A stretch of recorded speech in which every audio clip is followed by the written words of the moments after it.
Well, Bismillah ar-Rahman ar-Rahim, wassalatu wassalam ala Rasulullah Muhammad wa ala alihi wa sallam.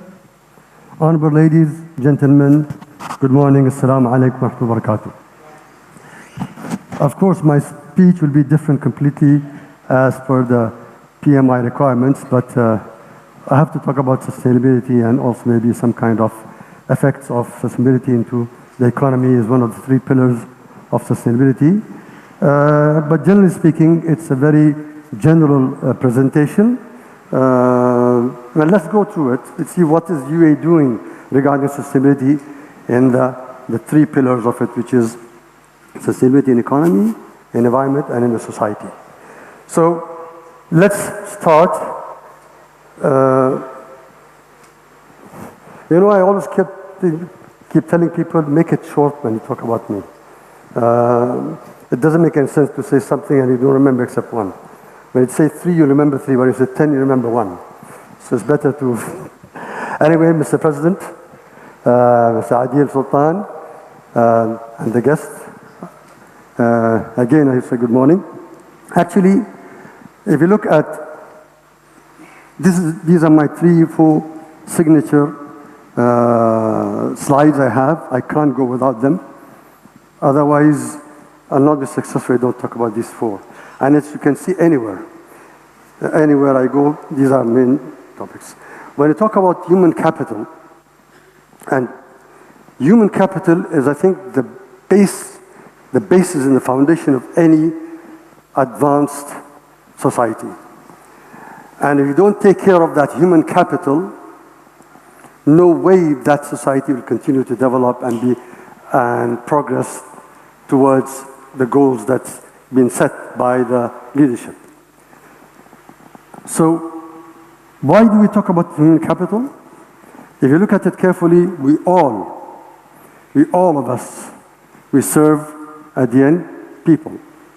If you educate people. You produce something for people. You build hospitals for the people.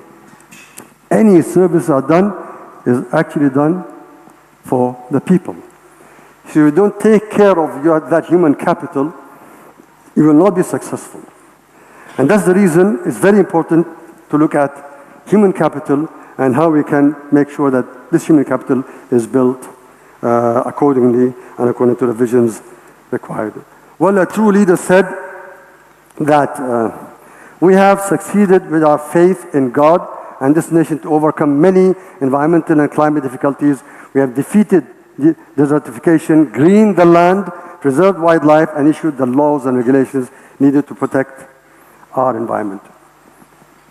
He also said that our wealth is not oil, but our wealth is the human being, the person, the people that we are talking about. That's the reason why our leadership is always talks about human capital. And marine environment is treasured part of our heritage, our present and future. So we're talking about sustainability of environment. And of course, Rahmatullah alayh, the first president and the founder of UAE, Sheikh Zayed. Again, a true leader said that the Federation of the United Arab Emirates has relied and will continue to rely on the rich and diverse contributions of its true wealth, which is its people, to guarantee its prosperity. And this is, of course, Allah yarhamah, the late Sheikh Khalifa bin Zayed, who was the second president of UAE. And then we go into, a true leader once said, if you invest correctly today, at this time, then after 50 years, we'll be celebrating when we export the last barrel of oil. If you look at it carefully, this is a very powerful vision. So in 50 years, we want to make sure that we don't rely on just oil, but we diversify our economy. So if you don't do it today, that means that after 50 years, we'll not be celebrating. And that's what it's saying, we are celebrating. And His Highness, the President, Sheikh Mohammed Zayed. And of course, truly they said, okay, on UAE's net zero initiative, we implement what we plan and we pursue actions and not theories. So we walk the talk, actually. The rapidly changing world requires us to accelerate our pace of development, for history does not recognize our plans but our achievements. And of course, it's very important to look at the sustainability as a general sense of it. And of course, impossible is not in my dictionary, or our dictionary now it became. Before it was one's dictionary, now it's our dictionary. And then of course, there's no place for the, except the first place. Once, of course, this is His Highness Sheikh Mohammed Rashid, Allah Ta'ala Umrah, a very innovative and creative leader. Once he had a press conference and people asked him, why do you look for number one?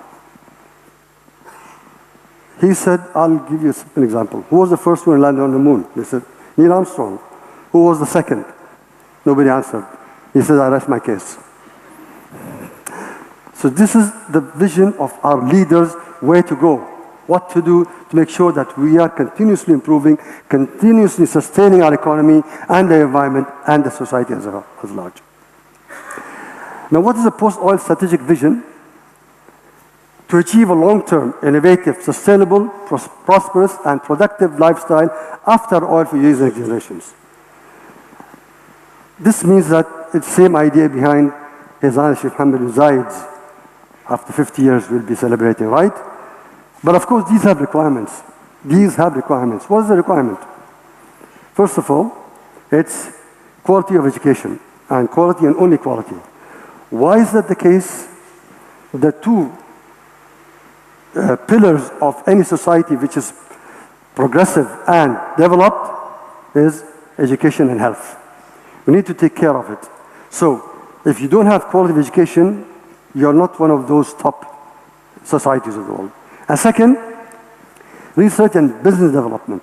I add the word business because the reason in this part of the world, the culture is if you want to do research, you either want to be promoted or you want to publish a paper. But you don't produce any knowledge. And if you look at the Global Innovation Index, UAE is ranked 33 in the world. But if you look at the innovation creation, knowledge creation, as innovation we are top maybe 20, but knowledge creation we are ranked as 108. So it means this is the reason why these kinds of visions come in.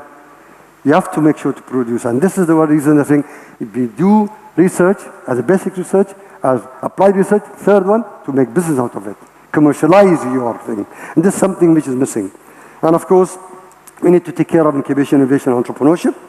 That's a part of creating companies. Even in universities, we graduate students as professionals, as academic graduates, but also we graduate startups. And that's very important now. And of course, you have to have a robust, and Ittisala, they're here already, and we say without this infrastructure, nothing will go well. And especially we are in a digitized world, it has to be sure that the infrastructure is strong. And we survived in Corona. Why? Because our infrastructure was ready for it. Even the smart education 2014, His Highness Mohammed Rashid's smart education started 2014.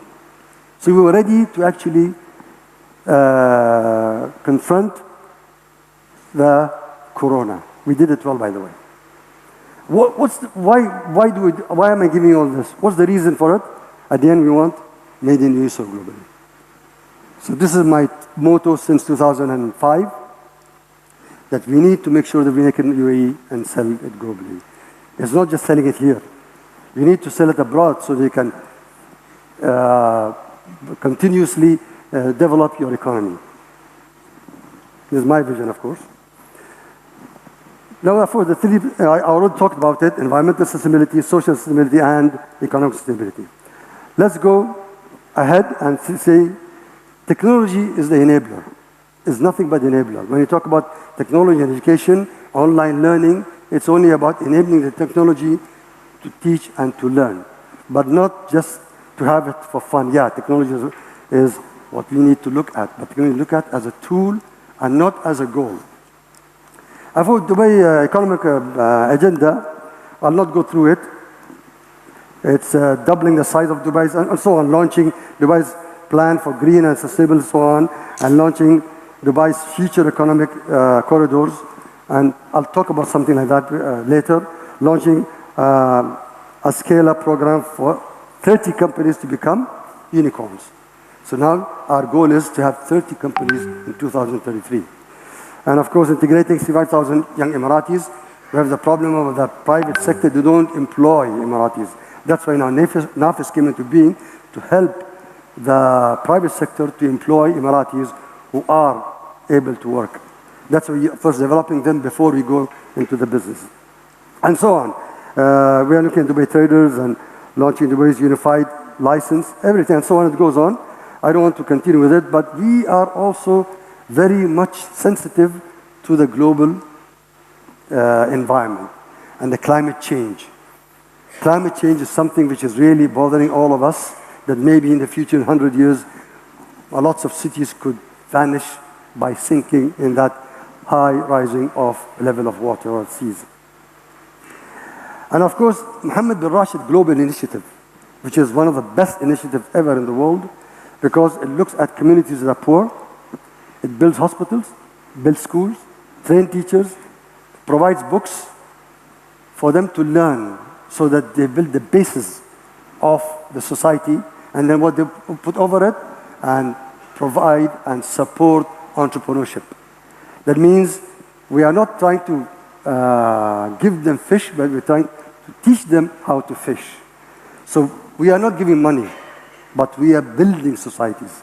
And this is, it already, the MBR 1, 2, 3, 4, and 6 of the global goals are the SDGs, and plus net zero energy strategy 250 covers these 7, 9, 11, 13, and 17. So most of the 17 goals are covered by these two initiatives only. The Industrial Revolution, we are in the fourth Industrial Revolution. People are talking about fifth. It's not coming soon, but it will come. We need some disruption in order to make it happen. And the artificial intelligence was the disruption of the fourth Industrial Revolution. So what are the components? First of all, blockchain, something that is the main thing of the fourth Industrial Revolution. Then we go into IP version 6, because IP version 4 is already gone. It's the 4 billion only, and it's already exhausted. And then we're talking about Internet of Things. And Internet of Things is the future of every endeavor, every service. And it's going to for more than 50 billion IoTs in a coming year. This requires a different infrastructure, and fourth generation will not do it. That's why 5G is here, and 6G is coming to provide this kind of service. And then we have the big data. It's growing and growing and growing. We need to go back to the small data. You can ask me later what I mean by small data, but I can't say it now. It takes a long time to say it. About artificial intelligence, about augmented reality, virtual reality, metaverse, GPT, all these together are actually the main part of this. These are the disruptions of fourth industry. Robotics, talk about biotechnology, nanotechnology like nano electromechanical systems, talking about cloud computing. It's a must now. We can't survive without it. And of course, 3D printing. 3D printing is also a future of, and I think project management, you all can look at that. Now, these are all built on three main elements. One of them is the 5G and 6G. Without this infrastructure, none of them will work and will be sustainable in the future. And then, of course, cybersecurity. In the future, you can swallow a capsule, and it will be wirelessly connected. If you crack it or you intervene and go into it and hack it, what will happen? You can do anything to the body. You can kill it, you can make it sicker, and so on. All these together, it means that if the cybersecurity is not to the level, we can never go into wireless treatment of any disease. And of course, AI. AI is now the backbone of all IT. It's something that is there. We need to take care of it, put some kind of regulations. And of course, you never have to forget something which is very important. Green economy. As you know, the World Green Economy Organization is founded in 2016. The headquarters is here. And I'm chairing the platform of academia and youth platform. It's looking at the green economy of the future. So you need to make sure that it's environmentally green and also economically green. If you're doing something to make the world a better place and it economically is not feasible, it never works. It has to go hand in hand. And then the UAE's national strategy for innovation was, at that time, in 2014, is in 7 main sectors, but not only 7 sectors. So it's in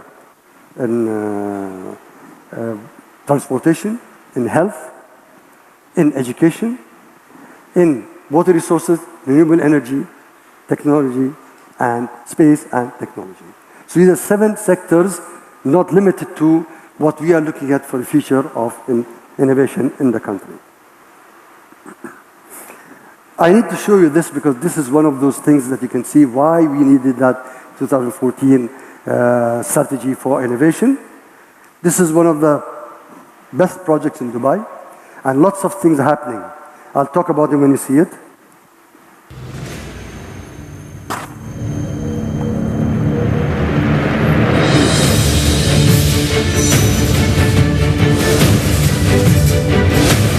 نريد في ال10 سنين الجاية بقيادة حمدان ومكتوم أن الدوائر المحلية تنجز إنجازات.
This competition it started in 2016. I was actually the judge of this competition of 36 entities, governments of Dubai, Dubai Municipality, DIWA, RTA, the DHA, every entity, 36 of them, they competed 163 projects.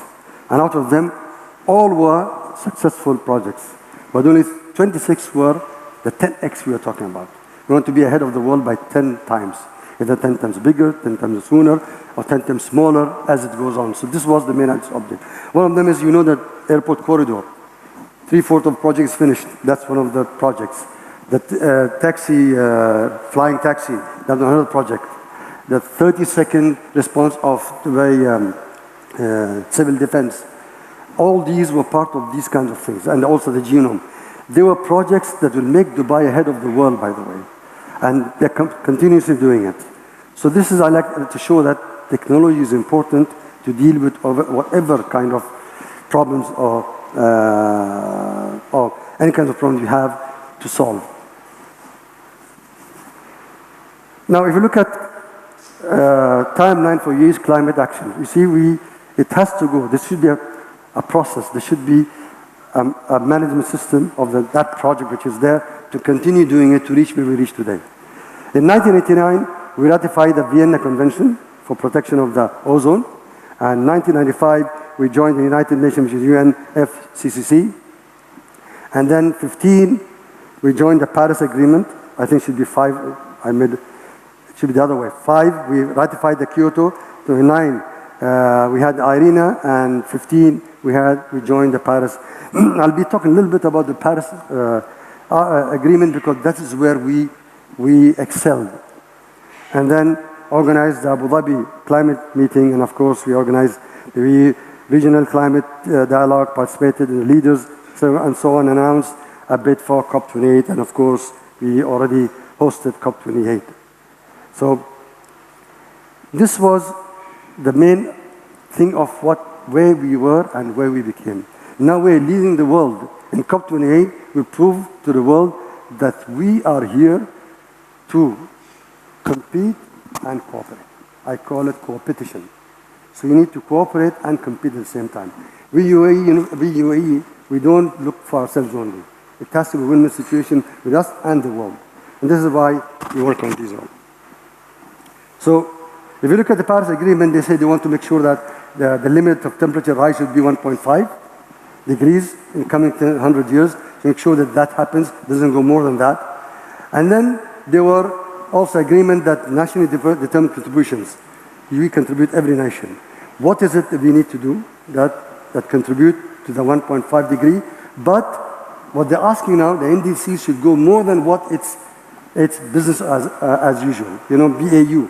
If my business as usual, 2030, DEWA had 30% to be green. Once this Paris came in, they said we'll make it 50%. So we have to overcome our business as usual. And this is what they're doing. You plan for something, change it, make it a better one. And UAE did it actually. Now we have like many projects, 31% more of what we had for that year. I'll pass by this. These are the things that we do in order to have net zero strategy. Now, what are we doing to mitigate that action and the mitigation action for this kind of thing? Now, successful and sustainable energy generation strategy is to be successful, sustainable in energy sector. You need to have a good planning, be proactive, and operate fuel mix starting from day one. Who said it? His Excellency Saeed Al-Tayeb. And this was his way of looking at the leadership, this way to look at what is DEWA going to do in the coming years. So now they're talking about fuel mix, more than just being renewable energy and so on. And then Mohammed bin Nasser's solar park, it's implementing, it's one of the largest single site solar park in the world. And it's supposed to be in 2030, 5 gigawatt. That's the plan. And I think they'll reach more than that, I'm sure, because I'll show you how it went through. And it cost them a lot, of course, but cost is not the issue. And then also, it supports the clean energy strategy of 2050, which is 100% to be clean energy, 100%. This is what they're looking at, 2050. Before it was 75% in 2050. Because of the BAU and NDC in BAU, they made it 100%. So DEWA's Shams, they have a project called Shams. They help the buildings, the companies, the villas to use renewable energy in order to succeed in having a good effect regarding the climate change and so on. So these are some numbers. $1.5 billion dirham was the goal for, and 10% DEWA are doing it, and other buildings. So we have like, I'll talk about University of Dubai. More than 30,000 existing buildings in Dubai are being rehabilitated by 2030. And 8,000 existing buildings in Dubai have been rehabilitated again recently for fund initiatives. So there are things like that. And the last, but not the least, the strategy. The carbon neutrality strategy to 2050 is to provide 100%. Now, one of the things you all need to understand, we're not going to get rid of carbon, right? CO2? No way. But we want to make it balanced. Because if there's no CO2, then there are no trees. There are no trees, there's no oxygen. So we will die. So we're not making, when you say net zero energy, it's the balancing we're talking about. You have to make sure. Because somebody asked one of the ministers, are you take care of all the CO2s? He said, no, we can't. That doesn't make sense. And so net zero is the balancing we're looking at. ADNOC is also doing a project for Taqa's Abu Dhabi onshore and taking the whole clean energy through pipelines and giving it to the rigs. So in order to have clean energy going to the rigs. This is one of the big projects. It's $3.6 billion. And I think they're going to finish it in 2025. It's going to be next year. It's for 3.2 gigawatts of energy. Clean energy going to all rigs. Let's look at timeline of Hamid Rashid's solar park. You know, it started with 13 megawatt, phase 1, 2013, and then it added 200 megawatt, phase 2. It added 800 megawatt, 2020. It added 850 megawatt, and then it added 900 megawatt, and now it added 1,800 megawatt. Altogether, it's nearly, till now, it's more than 2.3 gigawatts, and the plan is to have 5 gigawatt in 2030. Well, University of Dubai, this is a commercial break, I need to say it. But one thing is okay that it's a smart campus and green campus, both together. How is it? Maybe nobody knows it.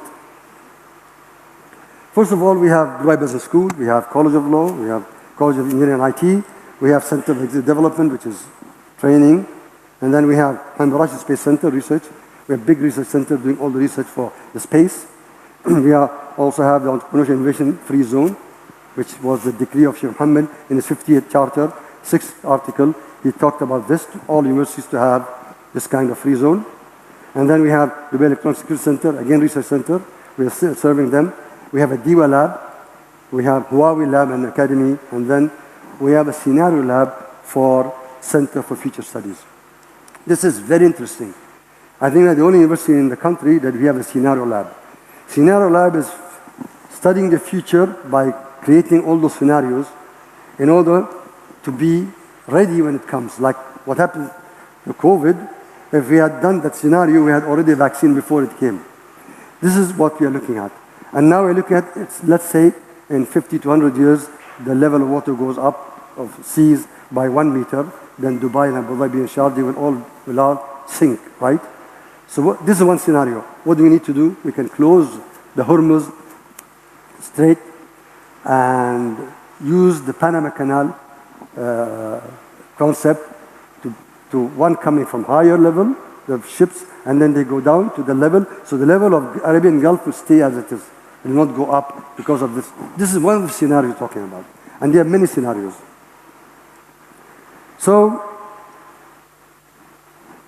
now let's see. Region's first net zero energy campus, University of Dubai. It's not first in the region, but second in the world, after Hawaii.